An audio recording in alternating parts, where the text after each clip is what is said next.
Priority 1 message from Starfleet coming in on secured channel. Shall we do something fun together? Whoa. Star Trek Section 31 is the Acolyte of the Star Trek universe.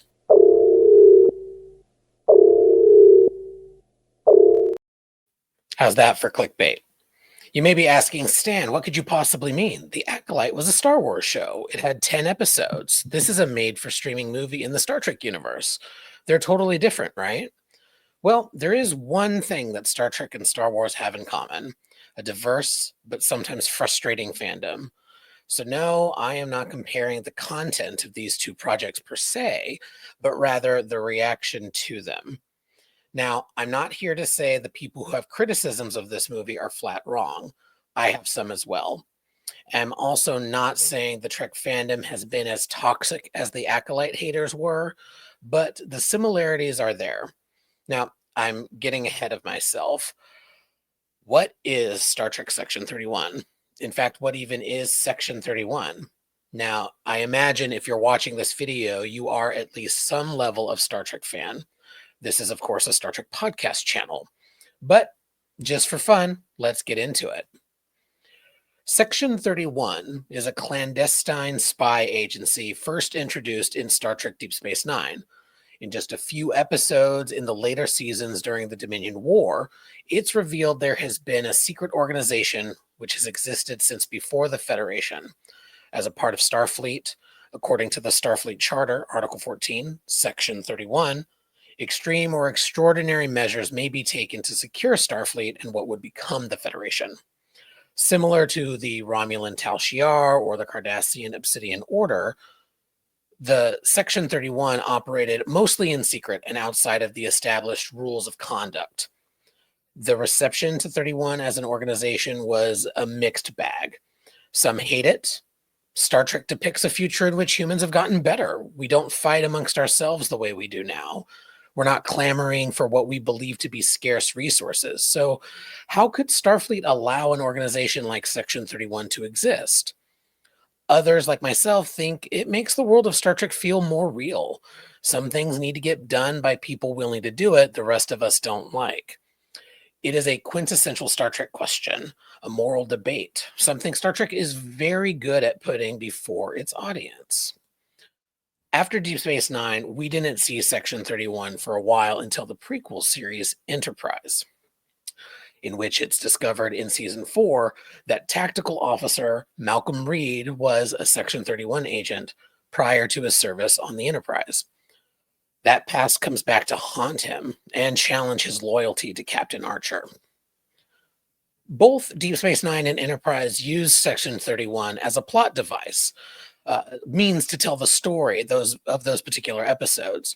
It wasn't about Section 31 per se. Section 31, at least in my opinion, felt like putting a mirror to our society to ask questions. Do the ends justify the means? In the new era of Star Trek, we've seen different depictions of Section 31. Star Trek Discovery Season 2 heavily featured a Section 31 that was no longer in the shadows as it was in the days of Enterprise and would be again in the days of Deep Space Nine. We'll talk more about that in a moment. Star Trek Lower Decks had a fun plot with a transporter clone of Brad Boimler, who faked his death in order to join Section 31. In fact, he got to captain a starship, a Defiant class no less, to take on a critical mission in the final season of Star Trek Lower Decks. We even saw Section 31 in the third season of Star Trek Picard. Less of a secret at this point, we see that Section 31 is working with the Daystrom Institute, or at least hosting a lab with them. For some reason, they had Picard's original body, and they still have Jim Kirk's body there, because that's not at all creepy or weird. A sort of Pokemon Go of Starfleet captain corpses. Like I said, it's a bit of a mixed bag. But back to Star Trek Discovery. Launched in 2017, the new show introduced the character Philippa Georgiou, played by the incomparable Michelle Yeoh. Reveling in this complicated, Some would say evil, some would say a product of their upbringing character. It was the actress herself who said, let's do more of this. And so Section 31 was conceived of as a spin-off from Star Trek Discovery, as a series which would have presumably had 10 episode seasons. Unfortunately, or fortunately, depending on who you ask, that project was shelved after the COVID pandemic halted various productions and Paramount reassessed their streaming capabilities. Now, I'm not a business analyst, and the situation was certainly more complicated than that. But suffice it to say, various conditions, including Michelle Yeoh's star power growing while her availability shrunk, the series was no longer in development and later announced as being retooled into a streaming movie. All right, we're up to speed on the basics of the situation. But Stan, you said this was the Acolyte of Star Trek. What the hell does that even mean? Well, from the jump, Star Trek Section 31 has been described as a sort of Guardians of the Galaxy or Mission Impossible type story in the Trek universe, but outside of the usual Starfleet or Federation settings. It would depict some sort of wacky adventure of people in Section 31. And that's exactly what this movie is. Like, exactly that. It's what they said it would be. But from the reaction from some in the fandom, you would think that Alex Kurtzman went into space, found Gene Roddenberry's ashes, and brought them back just to take a piss on them. This isn't a Star Trek movie. This is terrible. This ruined Star Trek. It's the worst movie ever. Whew. The criticism was quick and it was harsh. Now, this movie may not be for you. I have my quibbles for sure. I think the pacing is a bit wonky. I think the dialogue is rough in several places.